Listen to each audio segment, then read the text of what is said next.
৯৬% মুসলমানের দেশে হিজাবকে নিষিদ্ধ করা হচ্ছে। এই বিষয়ে আমাদের করণীয় কি হতে পারে? আসলে আমাদের এই বিষয়টা সম্পর্কে সতর্ক হওয়া উচিত। ৯৬% যে দেশের ভিতরে হিজাবকে নিষিদ্ধ করা হচ্ছে বলে সংবাদ আপনারা দেখেছেন, আমরাও দেখেছি। এই দেশটার নাম তাজিকিস্তান।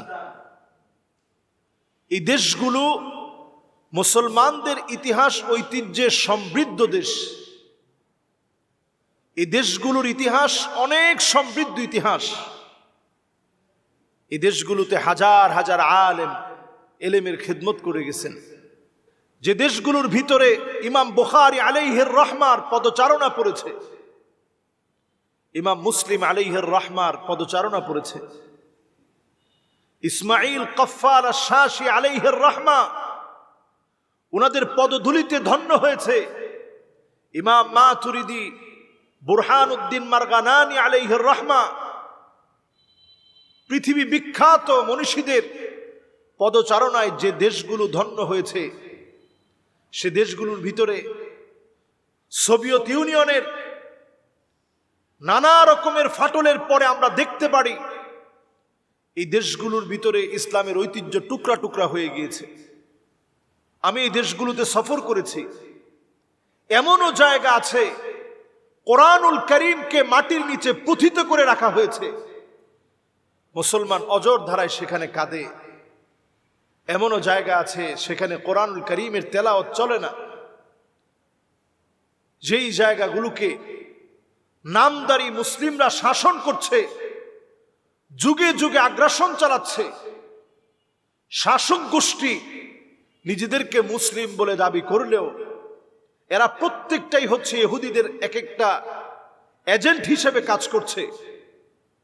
তারা আইনিভাবে ৯৬% মুসলমানের দেশে আইন করে আফগানিস্তানের সীমানায় ঘেরা সাথে লাগানো এই দেশের ভিতরে তাজিকিস্তানে তারা আইন করে পার্লামেন্ট থেকে ২০ জুন পার্লামেন্টের উচ্চকক্ষ সদস্যদের ভোটে হিজাবকে নিষিদ্ধ করা হয়েছে। এবং সেখানে উল্লেখ করা হয়েছে যে এটা হচ্ছে মধ্যপ্রাচ্যের একটা পোশাক। চিন্তা করেন, যে হিজাবকে আল্লাহ রাব্বুল আলামিন ফরজ করে দিয়েছেন, যেই পর্দাকে আল্লাহ রাব্বুল আলামিন ফরজ করে দিয়েছেন, কুল্লিল মুমিনিনা ইয়াগুদ্দুনা মিন আবসারিহিম ওয়া ইয়াহফাযু ফুরুজাহুম, পুরুষদের জন্য আল্লাহ রাব্বুল আলামিন চক্ষুকে অবনত করতে বলেছেন। পরের আয়াতে আল্লাহ রাব্বুল আলামিন মহিলাদের ব্যাপারে আল্লাহ রাব্বুল আলামিন সূরা নূরের ভিতরে দিক নির্দেশনা দিয়েছেন। এবং মহিলারা কিভাবে পোশাক পরবে, ওয়ালা তাবাররুজনা তাবাররুজাল জাহিলিয়াতিল উলা, নিজেদেরকে প্রদর্শন করা যাবে না, খোলামেলা ড্রেসে উপস্থাপন করা যাবে না নিজেদেরকে। আল্লাহ রাব্বুল আলামিন কিছু কিছু নারীদের উপরে রাগান্বিত থাকবেন। আল্লাহ রাব্বুল আলামিন কিছু কিছু নারীদের উপরে গোস্বায় ফেটে পড়বেন। লা ইউকাল্লিমুহুমুল্লাহু ওয়া লা ইউযাক্কিহিম ওয়া লা ইয়ানজুরু ইলাইহিম, আল্লাহ পাক তাকাবেন না, কথা বলবেন না, দয়া দেখাবেন না।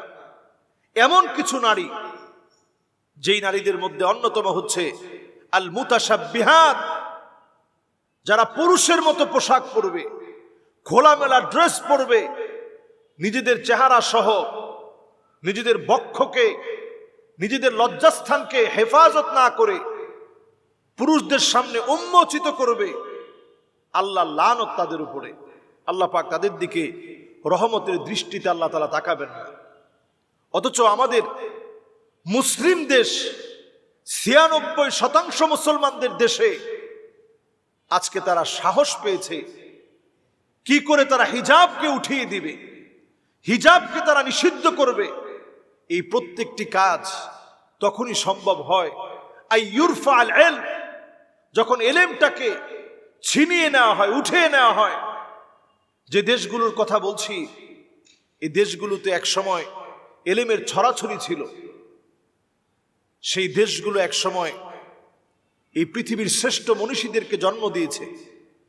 এই দেশগুলো আজ সময়ের পরিবর্তনে হারিয়ে যাচ্ছে।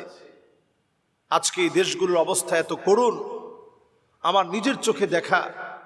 মহিলারা ছোট ছোট ড্রেস পরে মসজিদের ভিতরে প্রবেশ করে। মসজিদের ভিতরে প্রবেশ করার পর এরপরে তারা মসজিদের ভিতরে রেডিমেড একটা বোরকার মতো থাকে, সেটা পরে নামাজ পড়ে আবার ছোট ছোট ড্রেস পরে এই দেশগুলোর মহিলারা বের হয়ে যায়। চিন্তা করেন, দুনিয়ার যখন এরকম বেহাল দশা, পৃথিবীর মধ্যে যখন এরকম মুসলমানদের বেহাল দশা চলছে, এই সময়ে ঈমান নিয়ে বেঁচে থাকা বড় কঠিন। আজকে তারা পার্লামেন্টে সিদ্ধান্ত নিয়ে ফেলেছে যে যদি কেউ এই নিষিদ্ধ ধর্মীয় পোশাক, নিষিদ্ধ পোশাক বলেছে, নিষিদ্ধ ধর্মীয় পোশাক এই হিজাব যদি কেউ পরে $700 পর্যন্ত জরিমানা হতে পারে। শুধু তাই নয়, কর্মচারীদের নিষিদ্ধ পোশাক পরার অনুমতি দেয়। কোন একটা ফ্যাক্টরিতে, কোন একটা ব্যবসায়িক প্রতিষ্ঠানে, ধরুন আপনি আপনার মতো করে আপনি এখানে অনুমতি দিলেন যে আমার ফ্যাক্টরিতে তোমাকে অবশ্যই হিজাব পরে ঢুকতে হবে। যদি এই রকম কোনো অনুমতি দেওয়া হয় তাহলে এমন হতে পারে $3500 পর্যন্ত জরিমানা হতে পারে। মাআযাল্লাহ। তারা বারবার বলছে এটা মধ্যপ্রাচ্যের একটা ড্রেস, আমরা এই ড্রেস পরব না, এই ড্রেসের ভিতরে আমাদের সংস্কৃতি নেই। অথচ আপনি মুসলিম মনীষীদের অতীত ঐতিহ্যের পোশাকগুলো আপনি দেখেন, প্রত্যেকটা পোশাক ছিল ঢিলেঢালা পোশাক। এই মানুষগুলা যখন বিদেশের বাড়িতে আসে, তাদেরকে যদি আপনি প্রশ্ন করেন যে আপনি মুসলিম, তারা কেঁদে দেয়, চোখ দিয়ে পানি ছেড়ে দেয় যে আমি তো মুসলিম, আমি আল্লাহর ঘরে তাওয়াফ করার জন্য আসছি, হজ করার জন্য আসছি, ওমরা করার জন্য আসছি, কিন্তু আমি মুসলিম। এটা আমি বলতে গেলে তাদের মুসলিম হওয়ার আমার মুসলিম হওয়া কত কঠিন। যেখানে কোরআনকে মাটির নিচে পুঁথিত করা হয়, যেখানে হিজাবকে নিষিদ্ধ করা হয়, যেখানে কোরআনুল কারীমের তেলাওয়াতকে নিষিদ্ধ করা হয়, নানাভাবে বাধাগ্রস্ত করা হয় মুসলিম একজন মুসলিম হিসাবে জীবন যাপন করা।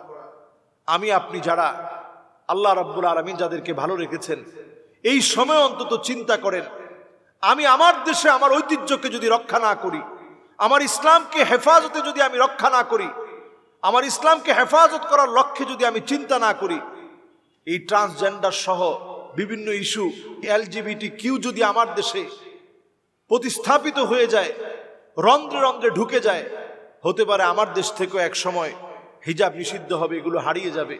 আল্লাহর আদালতে আমরা জবাবদিহিতার কাঠগড়ায় দাঁড়াতে হবে। আল্লাহ রাব্বুল আলামিনের কাছে আমরা ফরিয়াদ করি, আল্লাহ রাব্বুল আলামিন আমাদেরকে বিষাদময় পৃথিবীর এই জঞ্জাল, পৃথিবীর এই আবর্জনা, নিকৃষ্ট পৃথিবীর এই দুঃসময়ে আল্লাহ যেন আমাদের ঈমান, আমাদের আখলাককে আল্লাহ রাব্বুল আলামিন যেন আমাদেরকে হেফাজত করে, আমাদের আখলাক যেন আমরা ধরে রাখতে পারি, আল্লাহ যেন তৌফিক দান করেন। আসসালামু আলাইকুম ওয়া রাহমাতুল্লাহি ওয়া বারাকাতুহু।